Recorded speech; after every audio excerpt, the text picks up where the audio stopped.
Do you want to get started? Yeah. Yeah, let's Okay. get started. Okay. So let me. Can everyone see my screen? Yes. Okay. Yeah.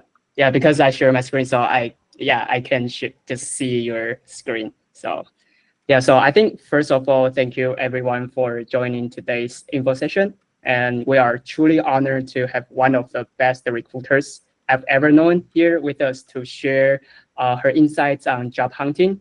And so yeah. So let's just give a big round of applause for China. Okay. So I just hand to China. Thank you all so much. Yeah. Super happy to be here and love, doing anything like this where I can lend a hand and offer some insight. I do have just over about 10 years of recruiting experience. This definitely recruited at Amazon. Yeah. When I was there, it was definitely more high volume recruiting, supporting HR roles. When I was at Nordstrom, also high volume, supporting stores within our supporting roles within our actual stores. And then at Lyft, did a variety of non-technical roles across a bunch of different teams, and then also supported some analytical roles. Helped to hire Ryan here, which one of my best hires, I will say so, and was able to support some analyst roles while I was at Lyft as well. I'm currently at GoFundMe. I am in a contract capacity right now, hoping to go full time. So cross your fingers for me. I absolutely love working for companies that are mission driven. And so that's kind of my goal now as I move forward in my career. That's something that's important to me. But that's something that I always tell candidates too is, when you're thinking about roles, not only, hey, is this a good fit for me and my skill set, but is this a company that I want to grow with and where I see myself aligned in terms of mission and your, kind of your moral compass. Yeah. I tend to find that most people are happier when they're working for companies where that alignment is there. Okay. Next slide. Thank you. So in terms of like my daily life, I do kind of make my own schedule to some degree. I'm able to schedule phone interviews at times that like work for me and the candidate. I spend a lot of time reviewing resumes, spend a lot of time syncing with hiring managers. I have weekly syncs with hiring managers normally to check in on the status of the role that I'm supporting for them, making sure that our candidate pipeline is strong, meaning that we have enough candidates in each stage of the process and that everything looks healthy from a recruiting standpoint to make sure that we make the best hire. So my day is usually filled with candidate phone interviews, meetings with hiring managers, and then doing some like admin work as well, like reviewing resumes, maybe doing some sourcing, looking on LinkedIn, posting on LinkedIn if I need to, etc. And responding to a lot of Slack messages. Yeah. In terms of what recruiters look for in resumes, I would say for like technical roles, something that really stands out is data. Anytime that you can put numbers in a resume, that's really what we look for.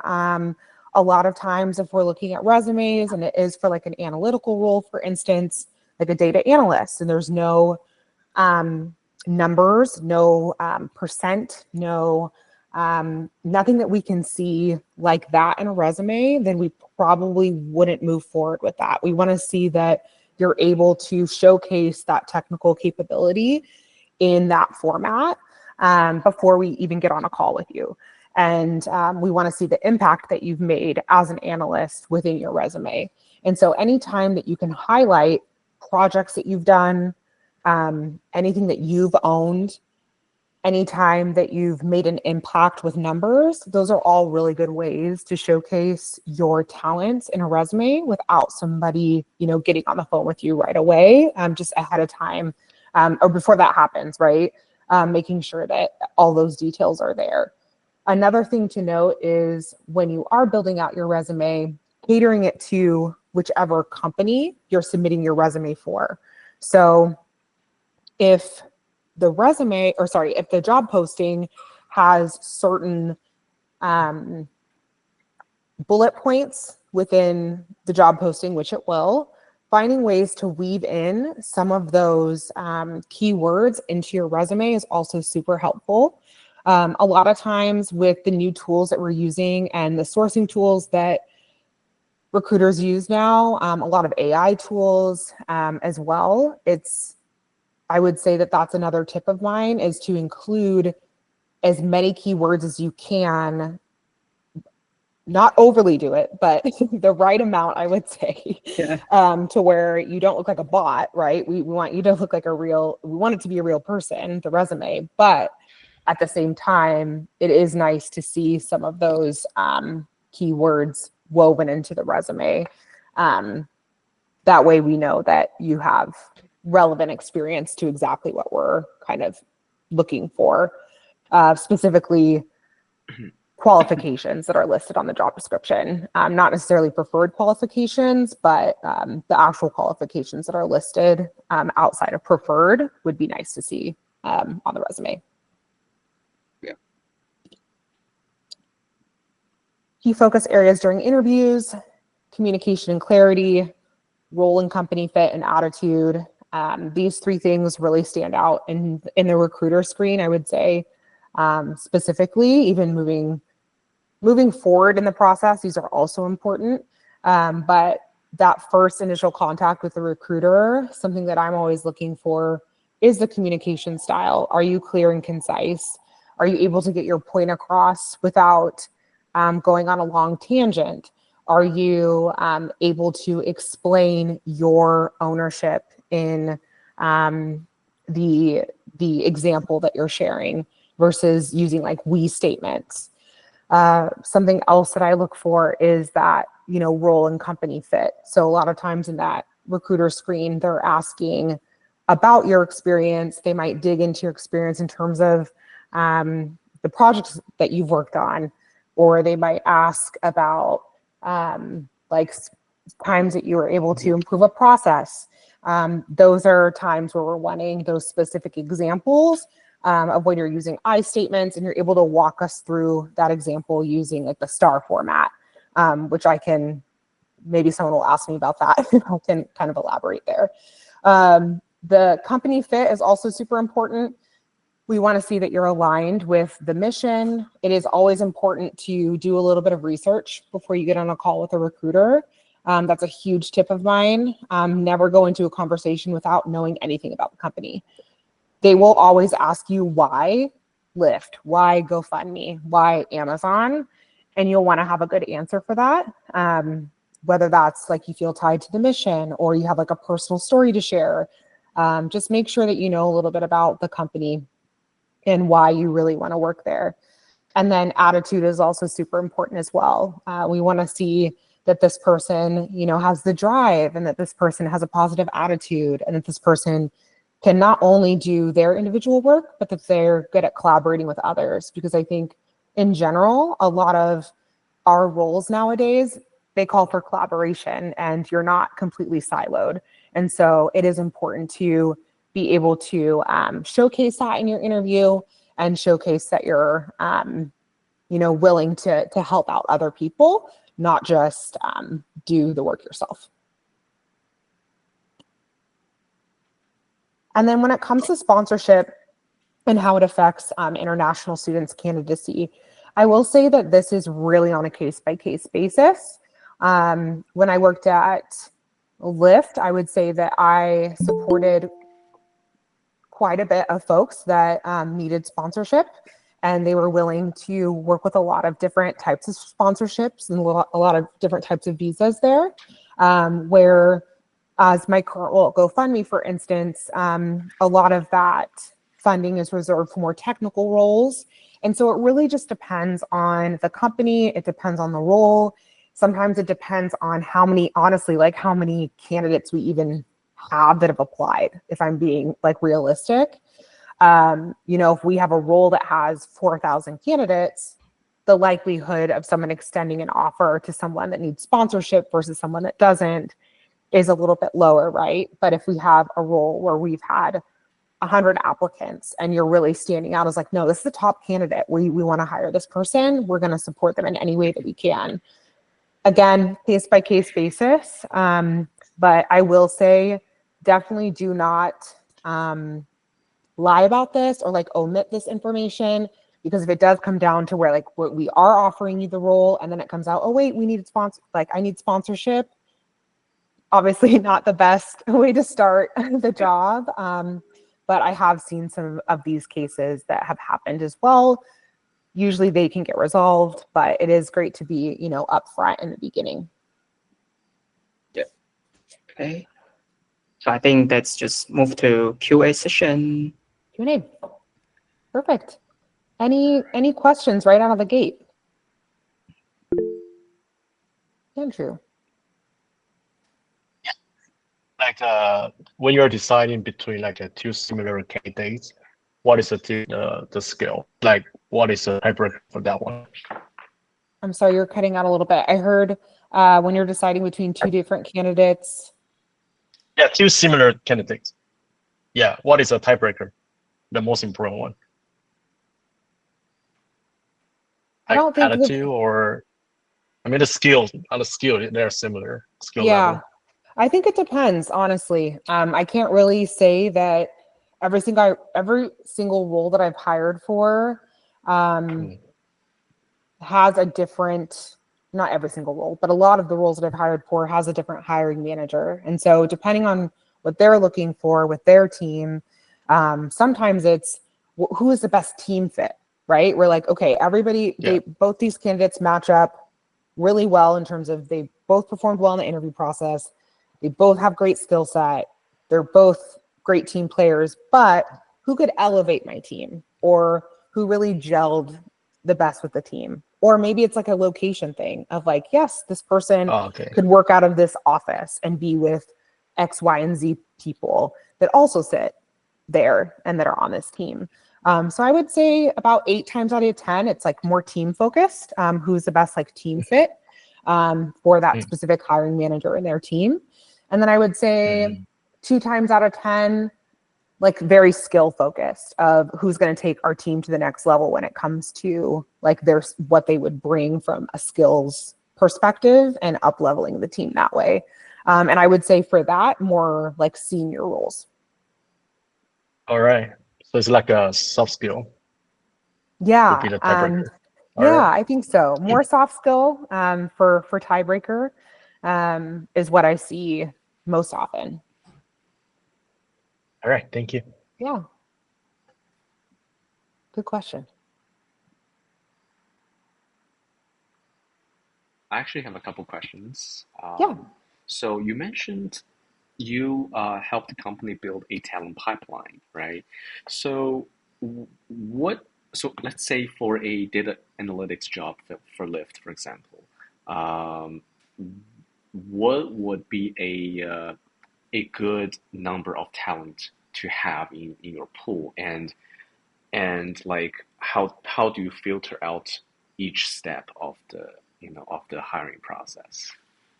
Yeah. So typically, at least when I was at Lyft, we had a document that was all about like pass-through rates, because that's something that's really important for recruiting teams to look at to make sure that we have like a healthy pipeline, that we have good quality candidates moving through the process.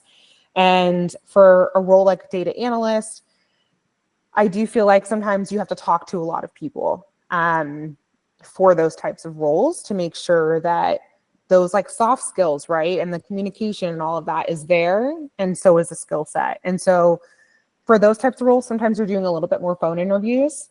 So I would say between like 20 and 25 phone interviews for me, and then moving next to the hiring manager, I would try to cut that in half for them of like, here's 10 to 12 solid candidates, because I also know that a lot of times the hiring manager doesn't have too much time to interview everybody, and they want to make sure that they're interviewing like the top of the bunch.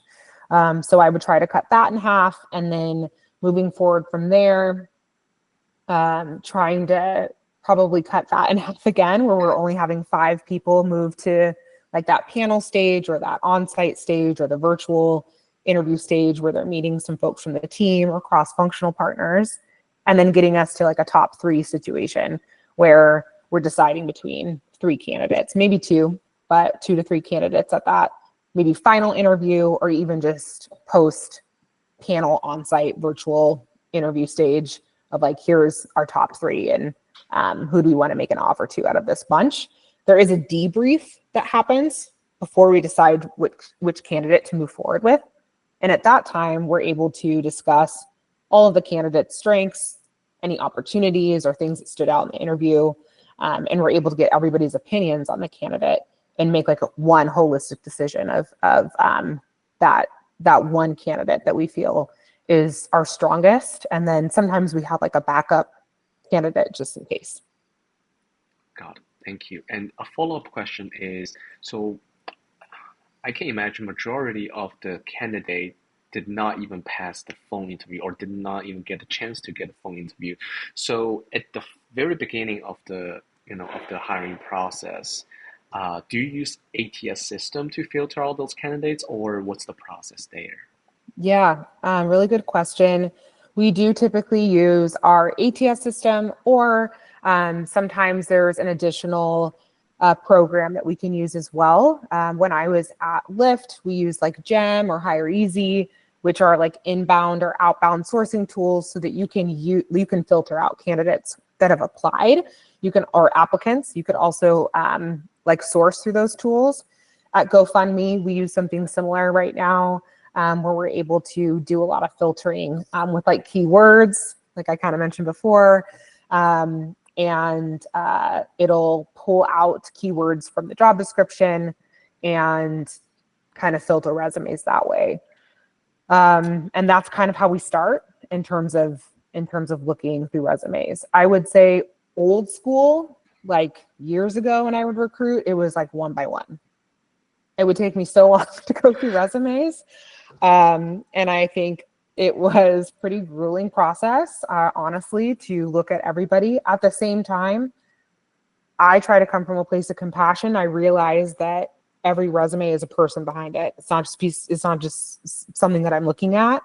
And so me personally, I try to not look at resumes for more than like 30 minutes to an hour at a time, because they kind of start to look too similar if you keep doing it for too long. So I try to designate certain blocks to do that so that I'm actually seeing each person or each resume clearly before rejecting them. And then even if they're putting, applicants in a bucket of, maybe these aren't a great fit, I do like a second comb through and don't always trust my system, because I have found candidates kind of slip through the process that way. As in, you can't always trust technology, So, but yes, we usually use an applicant tracking system or some form of like a sourcing tool to start that first step of resume review. Okay, sounds good. So you did mention like ATS system is not perfect at the moment, right? So like, do you have any advice on how to basically be a stronger candidate in like to just basically pass through, make it out of that system? Do you have any like suggestions on that besides like putting the keywords in it? Is there any other advice? Yeah. Another advice I would have would be to, one, see if you can get a referral. Like, a referral is major in recruiting. If you are a referral candidate, someone will look at your resume in terms of they will take the time to look at your resume among the bunch of applicants, and it doesn't matter how many are in there. So if there's somebody that you can find at that company, if there's a connection that has a connection, do your due diligence to try to find somebody that works at the company to see if you can get a referral. I would say that that's a very good way to kind of get in if it's for a role that has really heavy like applicant flow, like a data analyst would. another tip that I would have outside of kind of including some of those keywords would be to make sure that your LinkedIn's up to date.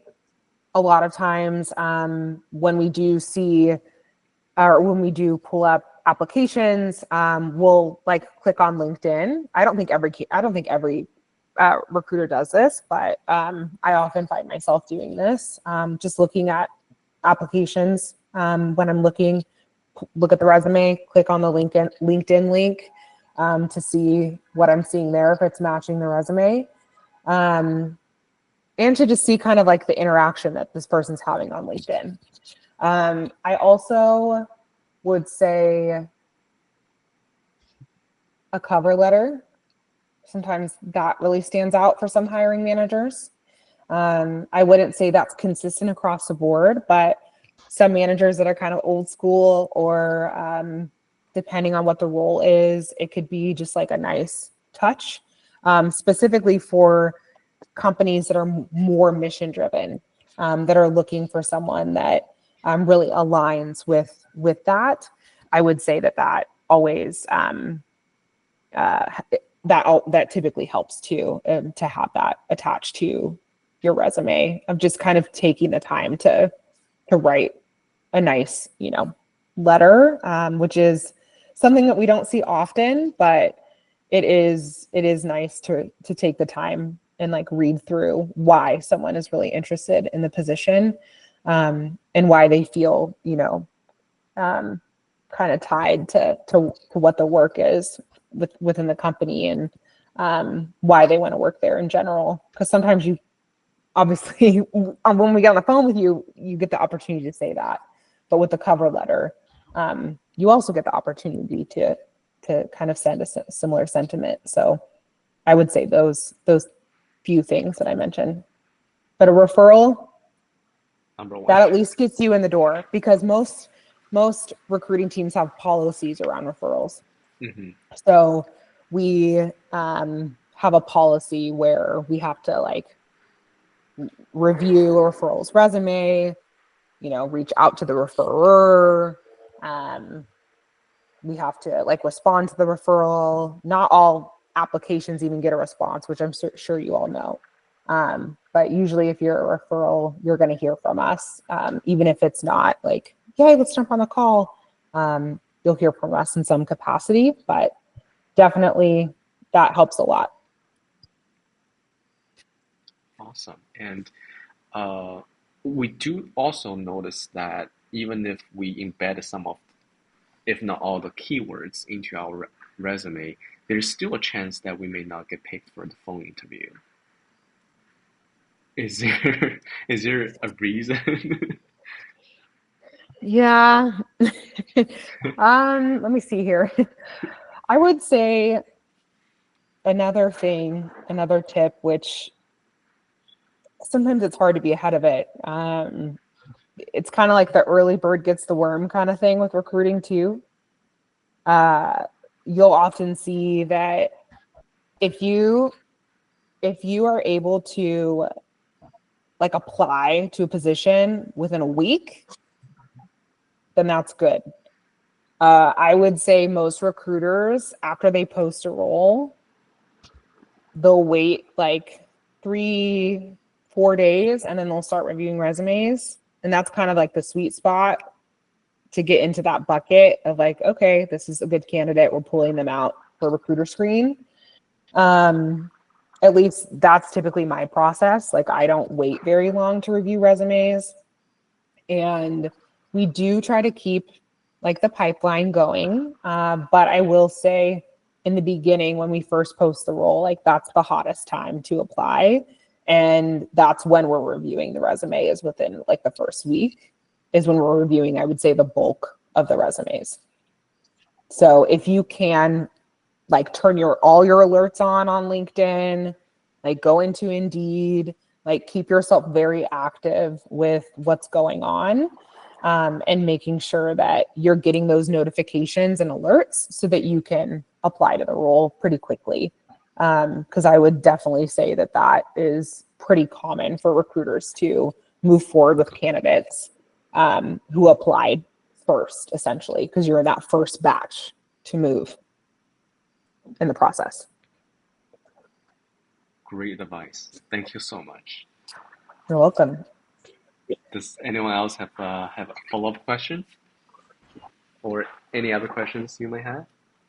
Yes, I have a question, if I may. Sure.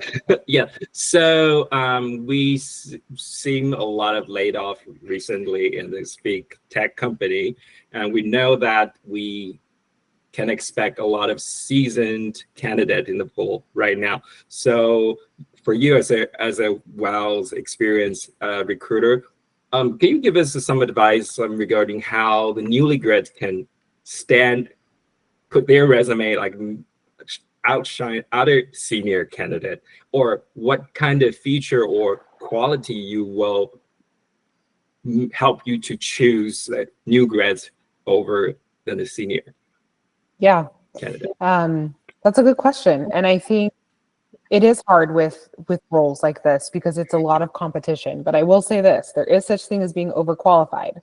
And we do also reject people for having too much experience. So it's kind of that window, right, of what are we really looking for here? And I will say this, typically when like a job description says like 3+ years or 5+ years, we're really only looking at like the minimum is whatever we post. So if we're saying 3+, we want you to have 3. And then if we're saying plus, we're probably saying like we're gonna max out at 5. Like 6 is borderline overqualified. So there's usually like a sweet spot that we kind of target, and it's like that 3 and then 2 more is like where that window. So I don't know if that's helpful, but I would say like when you are looking at job postings, kind of thinking about, okay, well, where do I really fit within this?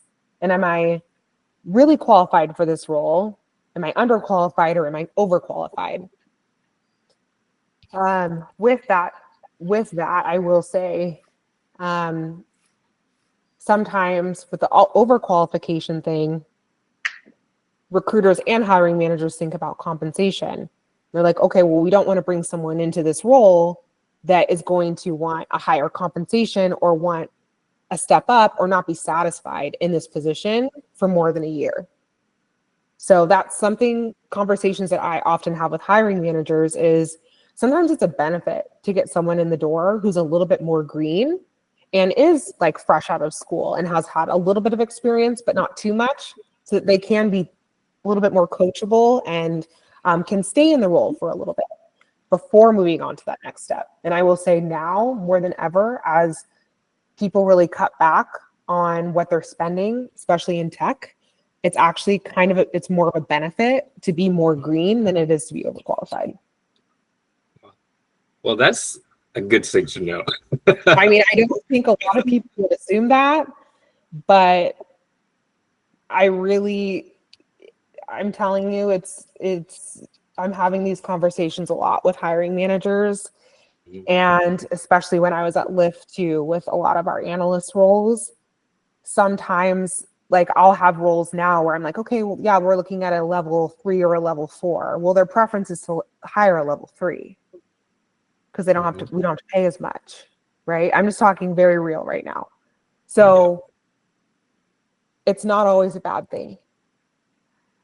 How to stand out is, kind of what I said before a little bit of having those keywords in your resume when you can. And by keywords, I mean, like if we put anything like technical in the resume that we want you to have, like a technical skill set, like we're like, okay, SQL, you need to have SQL. You have to have SQL in your resume if that's a requirement, right? If you don't have SQL in your resume, it's a wrap. Like you're not going to get a phone interview, right? If that's a bare minimum requirement. So anything that's a bare minimum requirement that's like a technical capability is a key word that I would use. And I would make sure to highlight that. And I would pull it out, not necessarily just put it in the body of your resume, but like have a section of skills, like technical skills, or a section of languages or anything like that, where you can really highlight those technical capabilities that we're looking for in in someone like an analyst. I hope that's helpful. Yeah, definitely helpful. Thank you so much for sharing this. Yeah, of course. Hello, Shanna. I have Hi. one more question. You said it's kind of like your daily to respond on LinkedIn. And have you ever received the cold messages from applicants? And how do you see about the reach out from the applicants? Is it a good strategy? Yeah, it is a good strategy, I would say. I feel horrible saying this, but I can't. It's like I can't get back to every single person that reaches out to me. I try to say something.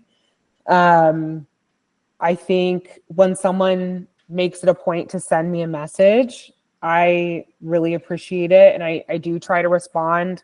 Sometimes I even just say like, I'm not the recruiter, but you know, if it is a fit, they'll reach out to you, just to kind of boost a little bit. Like I've been through 2 reduction in forces myself. I've had contracts end. I know how hard it is for everybody. I've been a candidate so many times. And so I try to put myself in everybody's shoes, right? But it is hard to respond to everything because we get a lot of messages and we get a lot of emails and we get a lot of messages for things that we don't support, let alone messages for things that we do support. So don't stop sending messages to people. Don't stop trying to connect with people. If you do connect, send it with a message of like why you're sending the connection. I think that that's great. And honestly, doing things like this makes me want to respond more. And I just, yeah, I would say keep doing it. I think it's always a nice touch. And sometimes, honestly, it does work that way. Like I have someone that I'm talking to this week who reached out to a team member at GoFundMe, and I'm talking to them because they reach out to them. So depending on the company too, like GoFundMe, we're pretty small, we're only 800. So we're able to respond to more people and kind of like pass off like, oh, here's could be a good fit. Like, here's a resume. They sent this to me.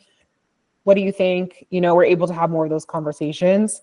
Whereas like Amazon, and like, it's a way bigger beast. So it kind of depends on the company too, I would say. But overall, I would also say keep sending the message because it could end up in the right hands. And hopefully it does. Valuable advice. Yeah. Anything else? I know we're over time, but I don't mind staying if you guys have more questions. I actually have another question related to interview. So, like, once you pass the ATS system or pass the first round of the filter, then it all actually depends on your interview skills or how you present yourself, right? So, so moving forward into interview processes, what are you looking for in terms of the candidates? Like this, you mentioned the soft skills, or is there anything else that you are looking for during those interviews that you're like, okay, those half are the good, like could be a good fit, and the rest may not be the right fit. Mm-hmm. I would say definitely like the soft skills always stand out to me. That's something that's important to me because I feel like soft skills they can't necessarily be taught, right? Well, communication is a flexible one that can be improved. Executive presence, for instance, like that can be improved, right? The more you get on like calls like this, or the more that you present, the more that you like lead projects, like that can be built. With that said, I would say when it comes to like technical skills, I'm just going to go back to this, like SQL, Python, like most companies don't want to take the time to teach you that. So if I'm in a phone interview and we're talking about that and you can't give me an example, or you're not showing me that you really understand the language, then okay, well, I might have to pass because there's 5 other people that are very comfortable in this, and we need someone that can hit the ground running as soon as they get into this role. For more of those entry level roles, I think there's a little bit more flexibility, but the higher level the role, I think there's, of course, a higher expectation when it comes to interviewing, and what we're really looking for. And I will say too, with those higher level roles, it's more of that like full package where it's like, okay, they need to like hit every single box. Whereas more entry level folks are a little bit more flexible, and they look at a candidate and say like, oh, well, this person, like, we can work with them on these 3 things. Whereas if it's like a senior role, like, they don't want to take the time to necessarily coach a senior into certain aspects of the role. Also with interviewing, I would say that you really want to showcase, again, like, even just knowing the company, I'm telling you, having a good answer for this. I cannot tell you how many times I've talked to a candidate and they can't give me a good answer for why the company. Like, it's very simple. Please do not use AI in your interview. I will also say that. Usually recruiters, especially recruiters that have done it for a while, know when you're doing it. So even if you're on a phone interview and you think that AI is helpful, I'm telling you, just be your authentic self. Show up, be you.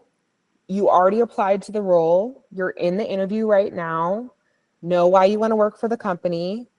Know, like, I would say a common question, like a time you improved a process. They're going to ask about your technical skills. They might ask about collaboration. I would say that that's pretty common, like a time that you collaborated with somebody or a difficult situation with other coworkers and how you worked through that. Obviously, you can only prepare so much, but as long as you show up as you and you know how to speak to your background and you know how to highlight a few projects that were successful when you talk about your background, that's great. And you know why you want to work for the company that you're applying for. Like, I wouldn't not pass someone through who did a pretty swell job on all of those things. I'm not super harsh when it comes to recruiter phone interviews, but if I can tell that you're using a tool, and if you can't tell me why you want to work there, it's hard for me to pass you forward. So that's my personal thing as a recruiter, I would say, but it is something that I always can pick up on. So please don't use AI. Don't do it. And don't do it in any of the interviews that you have. Just be confident in you, I would say. Just always show up as yourself, always be yourself, like, have fun in the interview, make it, hopefully the recruiter makes it light for you. We don't want it to be too intense at that stage at all, or really ever in the process. It should be pretty conversational. That's always my goal.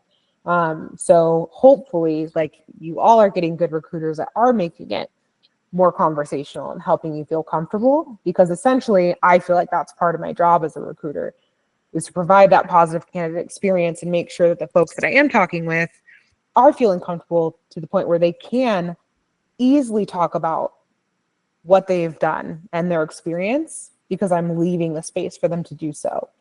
But just don't go into the interview thinking that it's going to be super intense, because it probably isn't going to be, but at least know how to, like, talk about your background and know why you want to work for the company and what you, like, took ownership of. I would say that those are probably, like, the top 3.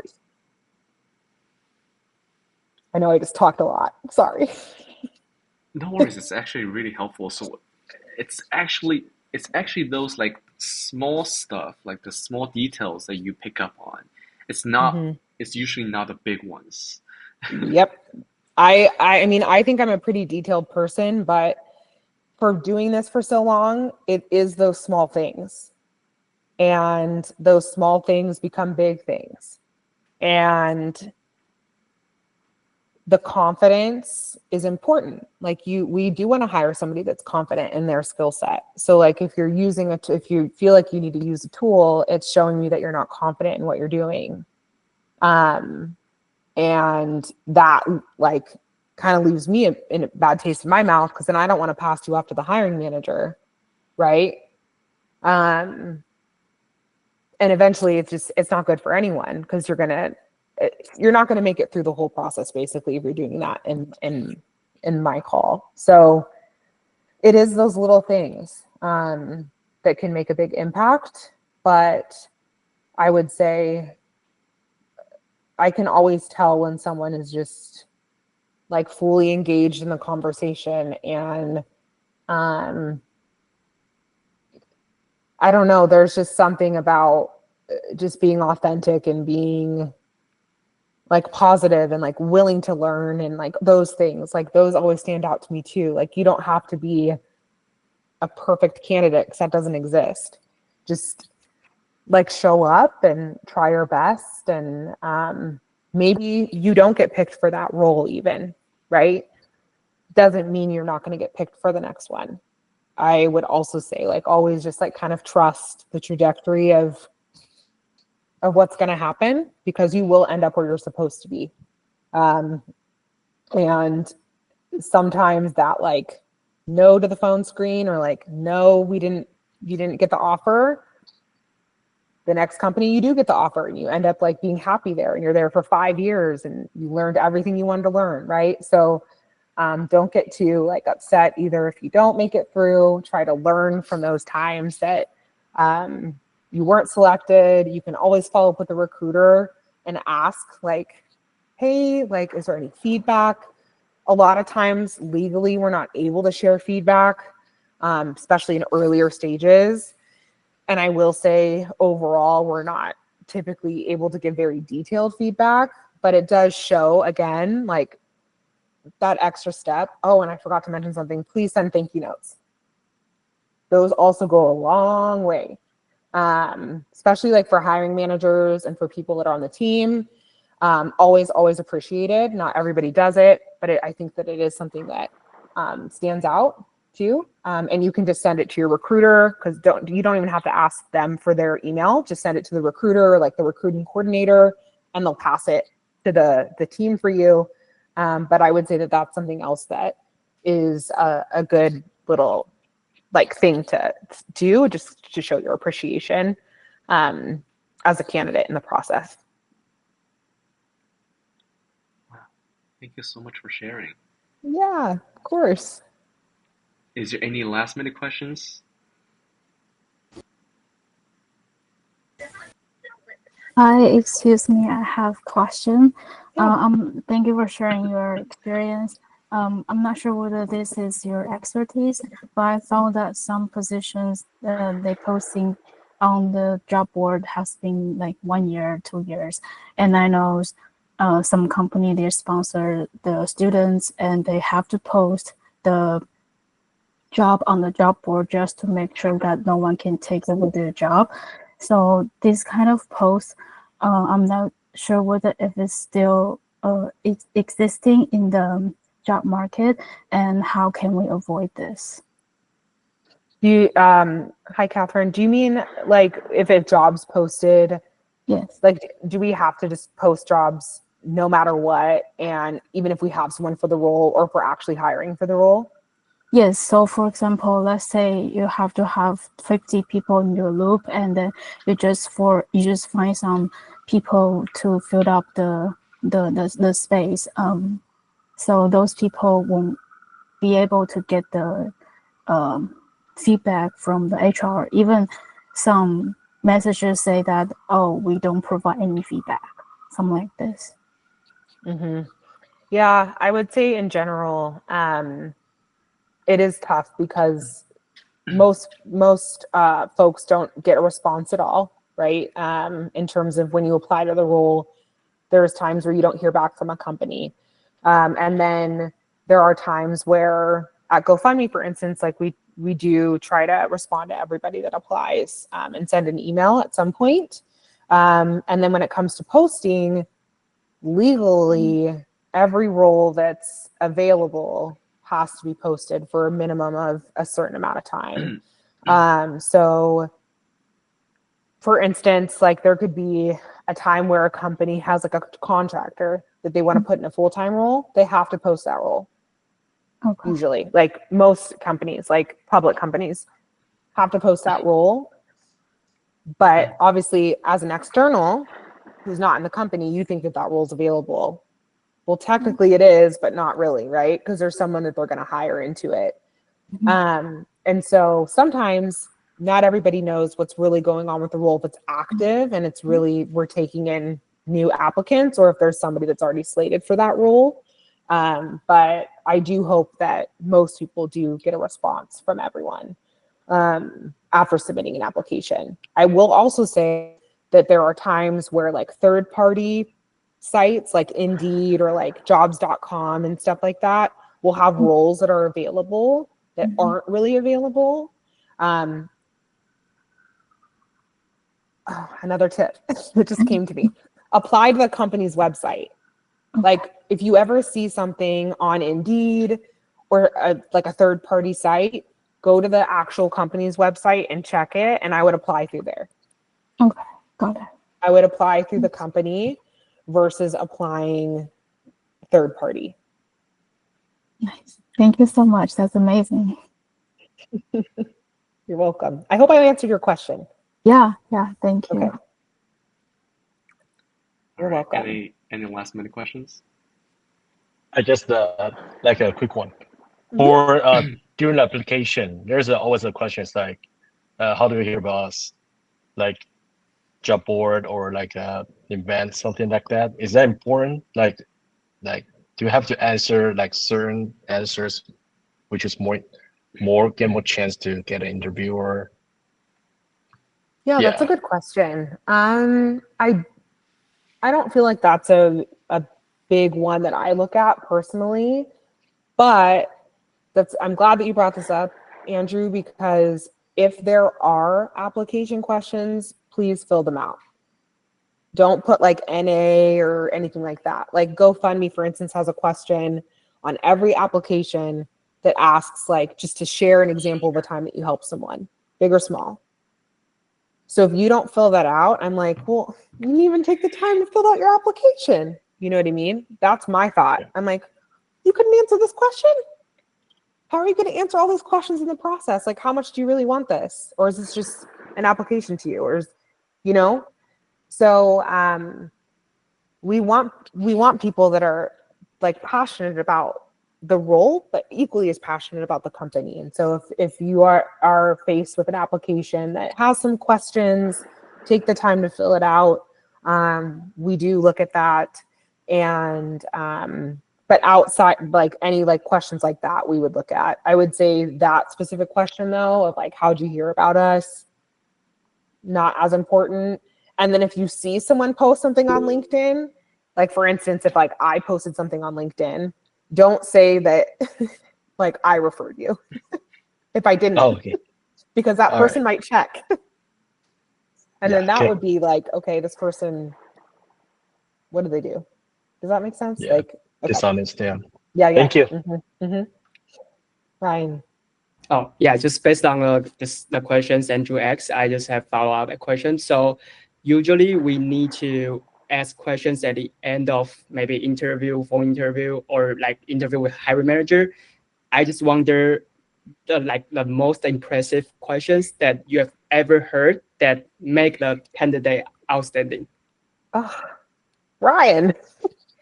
Okay, let me think here. Or based on that, do you have any recommended as we can? I do. ask? I do. Yeah. So a lot of times when you're in the recruiter phone interview stage, they'll probably talk about the role a little bit at some point, like, oh, we want to give you like a little bit more insight into the role and talk about like next steps. I usually talk a lot about the position to the point where sometimes candidates feel like they don't have any questions. But I always think it's a good thing to always have at least one question. So not just in my stage, but every stage that you go to, have questions for your interviewers. So do the research of your interviewers. if you get a confirmation and you can't find that person on LinkedIn, ask the person that sent you the confirmation their job title so that you can try to find them on LinkedIn so that you can kind of see what their background was and like see if you can come up with a question for them. I think it's really important to find questions for folks that you're speaking with. Now, when it comes to like recruiter screen, still could have a question there. Like, tell me about the culture. You know, what keeps you here? Like, tell me what keeps you here at GoFundMe. Can you tell me about the culture? Can you tell me a little bit about, so going back to like doing the research, looking at the values of the company, right? So if someone asked me the other day, they're like, I really feel like I relate to your core values at GoFundMe. And I would love to hear your perspective and how the values of GoFundMe are like interwoven into your daily work.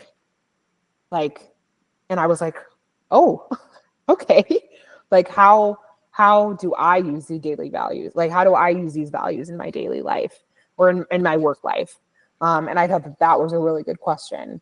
And so finding ways to either ask the recruiter about the culture, ask them about values, is great. I would save questions that are specific to the role, like what's the day-to-day look like? I would save that for the hiring manager. But anything that's like company kind of related or culture related are always great questions for the recruiter. I think anything like value, like mission related too, are really great to ask for like that first screen. But I was really impressed when someone said like, yeah, I really feel connected to your value of like find a way. And I would really love to hear, you know, the values that you practice like in your day-to-day work at GoFundMe and like your connection to the values. And I was able to speak to like earning trust every day. And I was able to speak to like finding a way and, you know, why those are important to me. So it's just another way, right, of you weaving in like, I did my research. I know about the company. I'm passionate about this.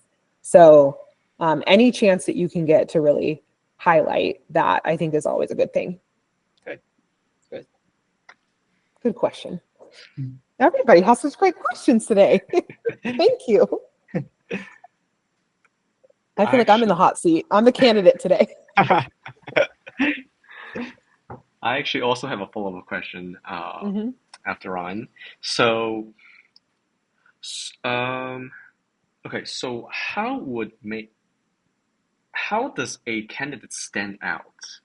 Like you have interviewed so many candidates and you've seen or like encountered so many of them, and how, like, what made them stand out and how can we learn from those candidates?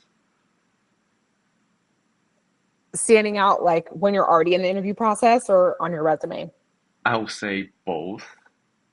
Is standing out a good thing? Or Yeah. okay, it's a good I thing. think I would say for resume too, something else that I forgot. Think about like being clear and concise also shows in a resume, right? So like, don't make your resume more than 2 pages. Hard rule. Just trust me. 2 pages, try not to go over it. Find a way not to go over 2 pages. Condense it down to where we don't have to keep scrolling. Because I'm telling you, if we have to go like this, like a lot, we're like over it. Again, speaking very frankly, try to keep it clear and concise with your resume. Highlight only things that are meaningful, impactful, data-driven, technical, focused, and attach your LinkedIn link. And don't have a lot of like fluff with the resume. Like the cleaner it is to read, the better. Also, spell check like 20 times and make sure the format is like perfect. Because there are recruiters who are like sticklers about those things with like the details. And if it's a role that's detailed, we want your resume to be very like great, because sometimes we'll have hiring managers look at resumes. Okay. So they're the ones that know the role more than the recruiter does. So if the hiring manager is looking at your resume, they're really going to want it to be perfect. Sometimes recruiters are a little bit less, you know, like more flexible.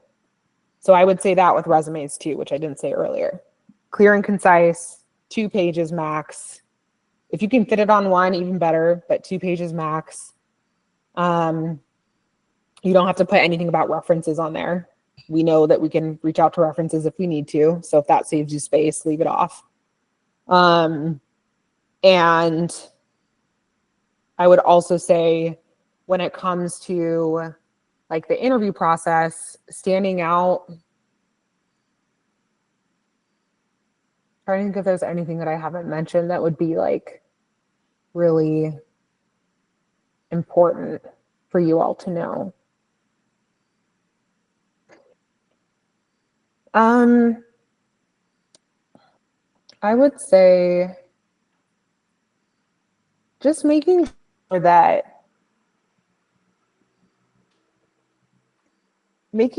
you're also being selective. I think being selective with the roles that you even apply for, I think is helpful. Like, I think some people think it's a, you know, quantity over quality when it's sometimes the opposite. Like, if you really nail down and even target, like, I want to work for like these like 20 companies. Start there. Like, yes, apply to things as they come up, right? But like set alerts for those like top 20, top 30 companies that are like idyllic for you. That are like, these are like the companies that I'm just like, I feel like if I was in this company, I would just rock and roll. Like, I would be amazing. I could do it. I see myself here. I love their vision. I love their mission. I feel tied to it because X, Y, and Z. We'll be able to feel that and like pick up on that when you interview. I can always tell when someone is just interviewing to interview or when they're like, nope, like, you please, like, just give me the opportunity and you will see, you will see like what I can do. I'm telling you, like, I feel like, at least me, like, I feel like I can pick up on that. So I would say that might be a tip too, is kind of narrowing down those companies that you really feel like you would want to work for and trying to find like connections. Spend like 3 weeks or a month like building connections with those companies. Follow them on LinkedIn. Look at what they're doing. What's like the latest product that they've come out with? Why did they come out with that? What are they doing? Like, where is their stock at? Are they private? Are they public? Are they, you know what I mean? Like, all of these little details. Yes, you might not speak to that in the interview, but it might come in handy at some point. And I think the more you kind of like manifest that and kind of get that out there too, I think is helpful, of building those connections and learning more about those companies. I think that's great too. But I know I mentioned with like standing out, yeah, just being authentic, being yourself. If the company doesn't choose you, that's their loss. You know what I mean? It's not yours. I always say that too. Like, there's a reason why. And don't always feel like it's you. If you showed up as yourself and you did your best, that's all you can do. And you know, sometimes it just is what it is. But I obviously, you guys kind of know me now. I'm happy to send like my information to Ryan to pass along to you all if you ever have further questions, if you feel like stuck, if you want to connect with me. I'll be good about accepting your connections. If you all connect with me between like this week, I will accept your connections. So just, you know, stay connected with me on LinkedIn. if you ever see something like at GoFundMe specifically, let me know. I'll put you in touch with the right person. And I would say, I know it's a tough time right now. I know it's hard to find something. I know it's tougher when you're an international student. I know it's tougher when maybe you need sponsorship. I totally get that. And I see you all. I'm here for you all. Like, please let me know like what you need. I can be, thank you. Thank you, Ryan. I can be like a recruiting resource if you ever like need a tip or a trick, or I will make the time. If you ever want to send me your resume, let me know. Just like, hey, I'm applying to Nike. I need you to look, can you just like skim over my resume?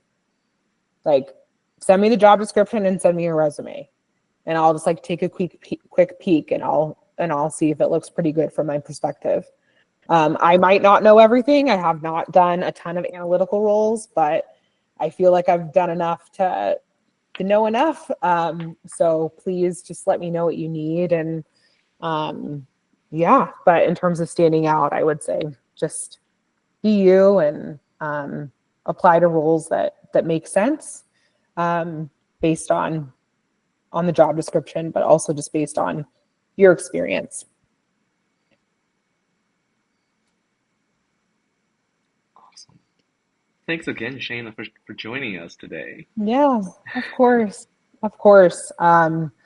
I want to just reiterate again, just let me know if you ever need anything. I know a lot of people say that, but I really mean it. I think hopefully Ryan can attest to that. Since he reached out to me. Yeah. And I was like, I know other recruiters. I know like recruiters that have done more tech roles. He's like, no, I want you to do it. I'm like, okay, here we go. No, but just this was so nice to be able to be in this room with you all today. And I really am hoping that everybody here finds something, and that you land at a company where you feel connected to, and where you feel supported, because that's super important. And I always say too, yes, you are being interviewed, but you should also be interviewing like the team, right? So yes, we are looking for the right fit, but you are also looking for the right fit. And sometimes that gives people a little bit more confidence of like going into an interview. It's like, wait, hold up. I could have some different options here, right? This isn't my only option. This isn't the only company in the world.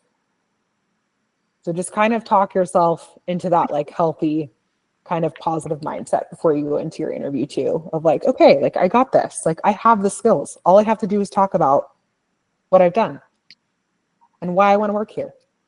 Simplify it. Don't get too like in the weeds with it. And then have a question for every person you talk to.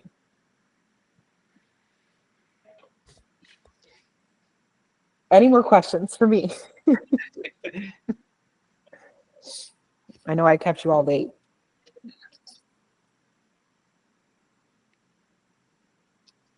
No I more guess questions. you answered all the questions. Yeah. Okay. We Alrighty. learned a great deal from you. Thanks again for joining us today. Of course, of course. I'm glad you all learned a little bit and a great deal. Please reach out. Let me know if you need anything, if I can support with anything. Even if it's at a role that's not GoFundMe, happy to help and take a quick peek at your resume, or give like any tips or tricks or things that I'm seeing to help you all. Regina. Oh. Maybe an accident. It's okay. Maybe she wanna give you an applause. Oh, well, you all were great. Thank you so much. And I'm excited to connect with you all soon. Again, via LinkedIn. Yeah. Thank you so All right, much. Thank you. Thank you. Thank you. Thank you so much. Thank you. Thank you. Bye, everyone. Everyone. Have a good night. Bye. Bye. Bye.